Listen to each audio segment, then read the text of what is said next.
Muitas pessoas parecem acreditar que a Arca de Noé foi um produto do folclore ancestral, um mito. Mas existem cada vez mais provas do relato bíblico sobre a Arca e o dilúvio que não podem ser ignoradas. Há um número sempre crescente de cientistas que acreditam que as evidências geológicas indicam que uma enchente global, como a descrita no livro de Gênesis, foi realmente um fato histórico. E existem vários relatos de uma estrutura como uma embarcação ter sido avistada no topo coberto de neve no Monte Ararat, na Turquia, que tem atraído a atenção mundial à questão da Arca, e isso já resultou em várias expedições. As frustrações sem fim que essas expedições passam nos seus esforços de pesquisarem a montanha só servem para aumentar o interesse. Se a Arca de fato fosse encontrada no Monte Ararat, dizem que essa seria a maior descoberta arqueológica de todos os tempos e, para o maior dos céticos, uma evidência poderosa de que a Terra experimentou uma enchente global de cobrir montanhas, assim como a Bíblia a descreve. Se houve realmente um dilúvio, e se nós todos formos descendentes de Noé, pareceria estranho se só o povo judeu fosse o único a ter alguma memória disso. Mas esse não é o caso. Nas lendas e mitologias de tribos por todo o mundo, foram verificadas referências a um grande cataclismo das águas. Na verdade, os antropólogos têm colecionado 59 lendas sobre o dilúvio dos aborígenes na América do Norte, 46 da América Central e América do Sul, 31 da Europa, 17 do Oriente Médio, 23 da Ásia e 37 das ilhas dos mares do Sul e da Austrália. Nenhum de nós viventes é descendente da raça original do homem que pereceu. Nós, numerosos como somos, não somos nada mais que uma segunda raça nascida de Deucalion. O povo original era cheio de orgulho e insolência, não cumpriu suas promessas, não eram hospitaleiros com os estranhos e eram surdos aos suplicantes. Muito depois do tempo de Kumurunua, o primeiro homem, a terra se tornou perversa e sem cuidado de adorar os deuses. Um homem foi íntegro, Nu.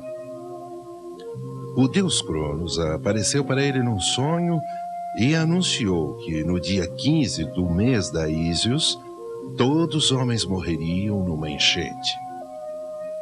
Deucalion me colocou num grande baú com suas esposas e crianças, e com eles vieram porcos e cavalos e leões e serpentes e todos os tipos de animais da terra. Ele recebeu-os todos. E um velho construiu um grande navio e entrou nele com sua família e uma abundância de animais. Nu construiu uma grande canoa com uma casa nela e abasteceu-a de comida, trazendo plantas e animais para dentro dela. Mas antes da enchente começar, Deus avisou o homem Nota e sua mulher Nena, dizendo: torne oca uma árvore cipreste na qual você deverá entrar no mês Tososde. As águas se aproximarão do céu. Eles entraram e Deus os fechou lá dentro. O irado Deus me benga, então ajuntou as nuvens escuras e as fez estourar, derramando corredeiras de águas por sobre a terra amaldiçoada.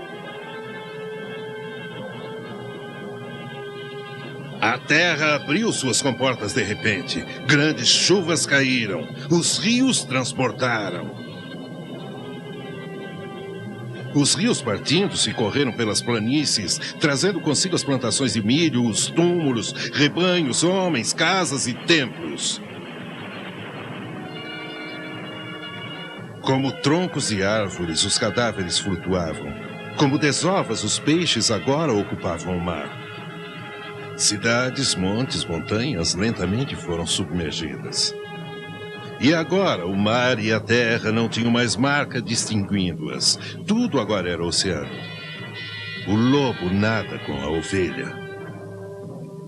Todo dia choveu, toda noite choveu. O céu caiu, não havia terra. Animais de todos os tipos afogaram-se.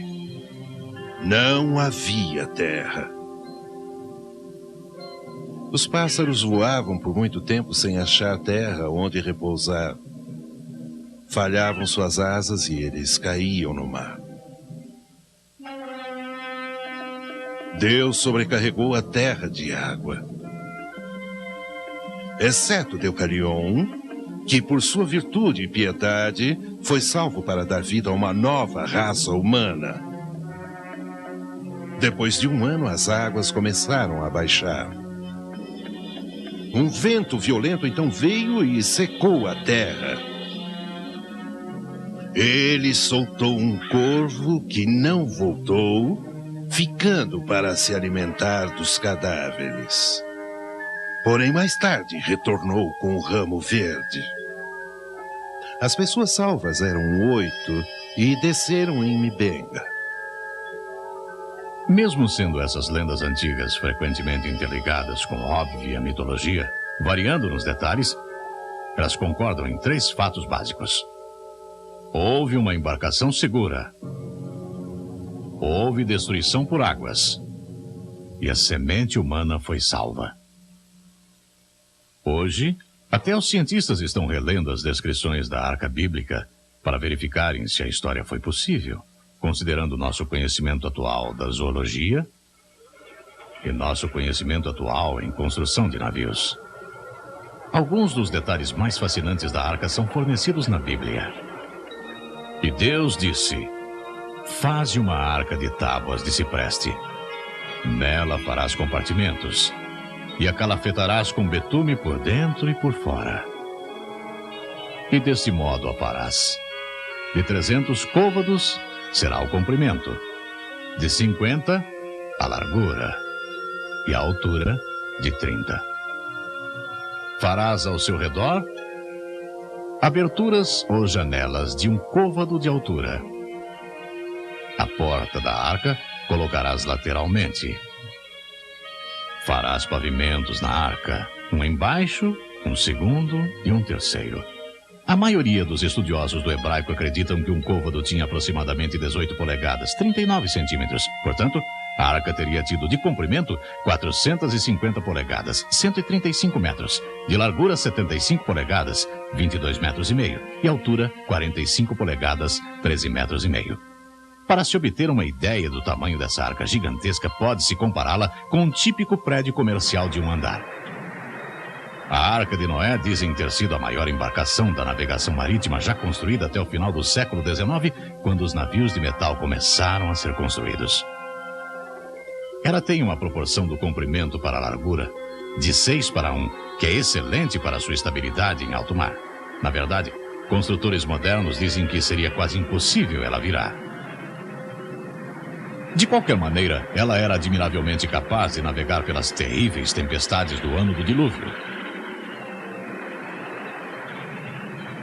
Porém, será que a arca era suficientemente grande para acomodar o número de animais necessários? O espaço total disponível era de mais de 100 mil pés quadrados, 3 mil metros quadrados, que seria mais espaço do que 20 quadras oficiais de basquetes. O volume cúbico total era de 1.518.000 pés cúbicos, 5.600 metros cúbicos. Isso seria igual à capacidade de 569 vagões de carga de trens modernos. Aí então vem a questão. Quantos animais terrestres teriam de ser levados a bordo da arca para sobreviverem ao dilúvio? De acordo com Ernest Mayr, o líder americano em taxonomia, existe 1 milhão de espécies de animais no mundo. Contudo, a vasta maioria deles são capazes de sobreviver na água e não necessitariam ter sido trazidos a bordo da arca. Noé não precisou fornecer abrigo para as 21 mil espécies de peixes, nem para os 1.700 tunicado, nem os 600 equidermes, incluindo as estrelas do mar e ouriço do mar, nem os 107 mil moluscos, tais como os caramujos, mariscos e ostras, ou os 10 mil selenterados, como os corais e croides, as anêmonas do mar e águas-vivas, ou as 5 mil espécies de esponjas, ou os 30 mil protozoários, que são as criaturas unicelulares. Além disso, alguns dos mamíferos eram aquáticos. Por exemplo, as baleias, as focas e os golfinhos. Nem todos os anfíbios teriam que ter sido incluídos, e nem todos os répteis, como as tartarugas marinhas e os crocodilos. Além do mais, grande número de artrópodes, em número de 838 mil espécies, tais como as lagostas, os camarões e os mini-crustáceos, os siris e as cracas são criaturas marinhas. E as espécies dos insetos entre os artrópodes são geralmente muito pequenos.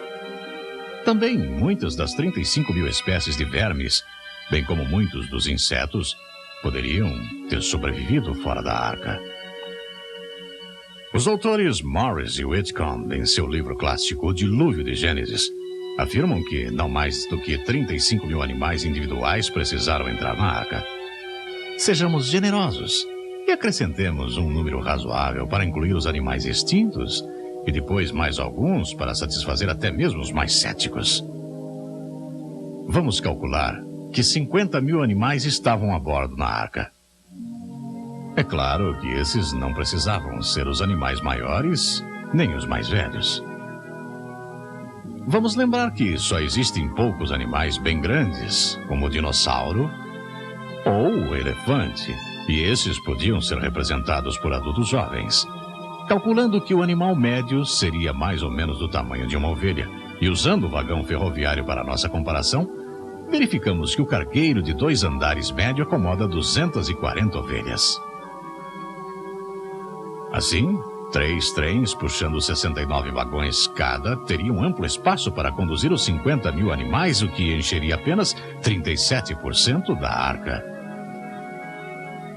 Sobram 361 vagões, ou o suficiente para termos 5 trens de 72 vagões cada para conduzir toda a comida e bagagem e mais a família de 8 pessoas de Noé. A arca tinha bastante espaço. Assim, o maior problema teria sido a construção da arca. Mas a Bíblia indica que Noé a construiu sob uma liderança divina, e não há motivo para acreditar que ele não contratou alguns trabalhadores.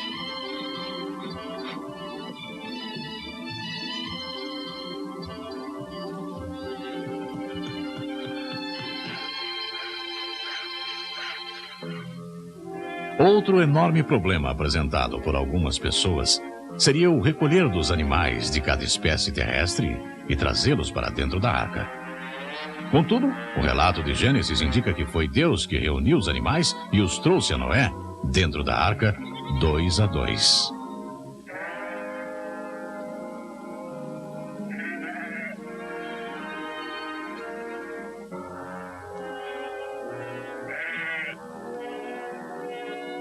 Alguns sugerem que isso pode ter sido a origem do instinto dos animais de migração, e se não o originou, pelo menos o intensificou. Nós também sabemos que a maioria dos animais possuem a habilidade de detectar o perigo e se moverem para um lugar de segurança. Muitos sugerem que os problemas de Noé realmente começaram a partir do ponto em que todos estavam a bordo. Com apenas 8 pessoas para alimentar, dar água e fornecer ar fresco e sanitização para a imensa coleção de animais selvagens por um total de 371 dias. Porém, vários cientistas sugerem que os animais entraram em um tipo de dormência. Dizem que em quase todos os grupos de animais existe pelo menos uma indicação latente da habilidade dos animais para a hibernação. Provavelmente, essas habilidades foram intensificadas sobrenaturalmente durante esse período. Com as funções dos organismos reduzidas ao mínimo, diminuía o trabalho de cuidar deles. Deparamo-nos, pois, com a questão: de onde veio a água? O relato de Gênesis simplesmente diz: no ano 600 da vida de Noé, aos 17 dias do 2º mês, nesse dia, romperam-se todas as fontes do grande abismo e as comportas do céu se abriram e houve copiosa chuva sobre a terra durante 40 dias e 40 noites. Muitos acreditam que antes do dilúvio havia uma estupenda cobertura transparente de vapor que envolvia a terra, colocada ali por Deus no segundo dia da criação, quando ele fez separação das águas debaixo do firmamento, das águas sobre o firmamento. Eles acreditam que essa chuva de 40 dias e 40 noites nada mais é do que o colapso dessa cobertura de vapor. Em contraste, os cientistas nos dizem que se todo o vapor de água e nuvens da atmosfera condensasse e caísse na Terra, as chuvas não durariam muito tempo e produziriam uma profundidade média de 2 polegadas, 5 centímetros.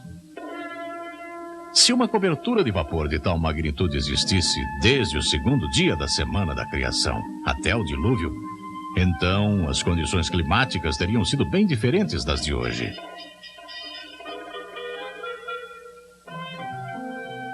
Quando a Bíblia se refere a essa era, ela fala de coisas que as pessoas pré-diluvianas nunca tinham visto. Muitos acreditam que uma das coisas que nunca tinham visto era uma tempestade, pois o segundo capítulo de Gênesis nos conta que uma neblina subia da terra e regava toda a superfície do solo. Provavelmente era uma condição semelhante àquela que observamos nas costas verdejantes da Califórnia, onde a vegetação é sempre regada pelo orvalho. Muitos cientistas acreditam que tal cobertura de vapor protegeu o mundo antigo das radiações nocivas que agora recebemos do espaço e, portanto, foi o motivo pelo qual os habitantes da Terra antes do dilúvio viveram tantos anos. Além do mais, tal cobertura de vapor causaria um efeito estufa, tendendo a manter uma temperatura igualada em todo o planeta. Já é um fato bem conhecido pelos registros fósseis que plantas e animais tropicais viveram por toda a Terra, inclusive onde agora temos as regiões dos polos. Só depois que as comportas do céu se abriram e as águas caíram sobre a Terra, é que a Bíblia fala de grandes ventos, o que implicaria em diferenças de temperaturas significantes entre as regiões polares e tropicais pela primeira vez. Nessas regiões polares, onde plantas e animais tropicais viveram em abundância um dia, de repente começaram a acumular imensas massas de neve e gelo, o que deve ter resultado na grande era glacial depois do período do dilúvio. Mas as águas do dilúvio não vieram só de cima. Até ainda mais espetacular, reservatórios de água subterrâneos cuspiram água para fora. Romperam-se todas as fontes do grande abismo. As bacias dos oceanos subiram.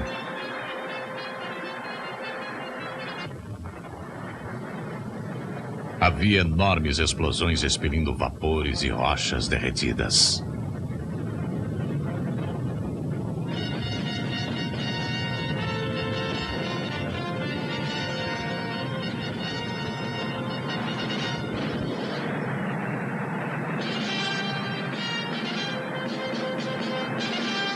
As águas continuaram a subir até 6 semanas mais tarde, onde o dilúvio alcançou o ponto máximo, com profundidade de cobrir as montanhas, e manteve-se assim por 110 dias. Até que as águas haviam destruído todos os seres viventes dos continentes, exceto os que estavam na arca, que receberam um cuidado amoroso especial de Deus. A fase final do episódio do dilúvio inicia-se em Gênesis, capítulo 8, onde lemos que Deus fez soprar um vento sobre a terra e baixaram as águas. Fecharam-se as fontes do abismo e também as comportas dos céus. E a copiosa chuva dos céus se deteve. As águas iam escoando continuamente por sobre a terra. A formação das bacias oceânicas está entre as questões mais intrigantes para os geólogos. Causa igual perplexidade a elevação das montanhas, como evidenciado por tantas teorias mutantes.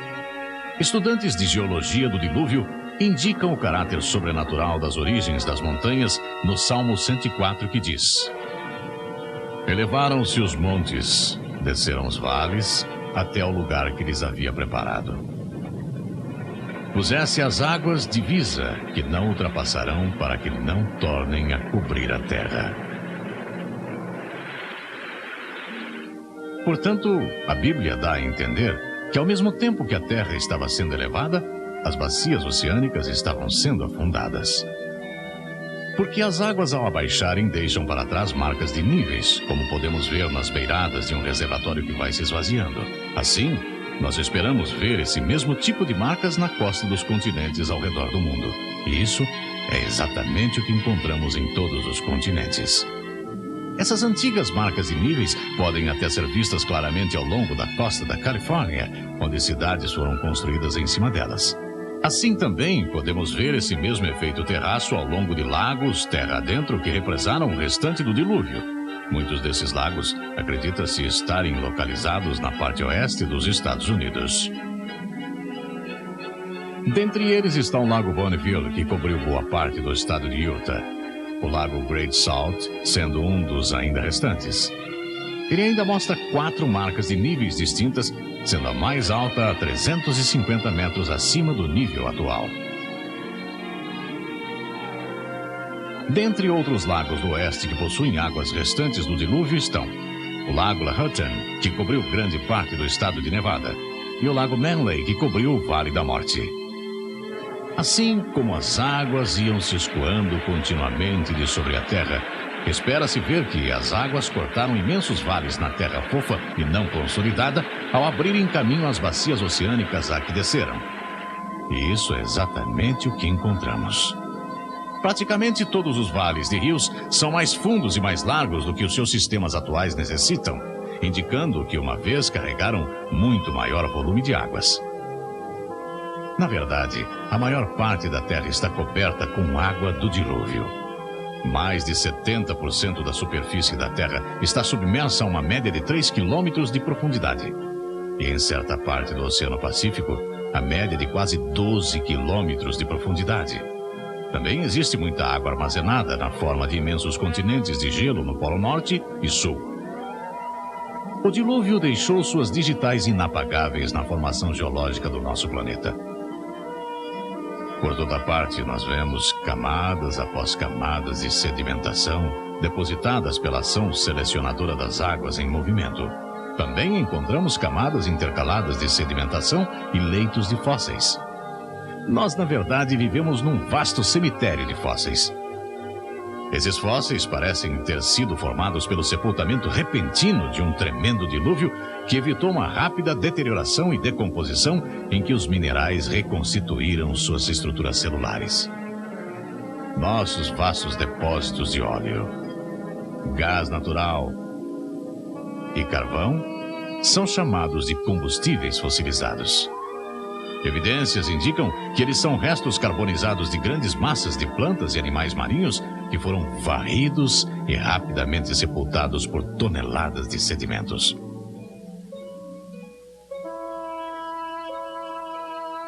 Hoje, depois de milhares de anos de pressão, calor e mudanças químicas, esses restos sepultados formam os veios de carvão e xisto argiloso de óleo que alimenta nossa economia moderna.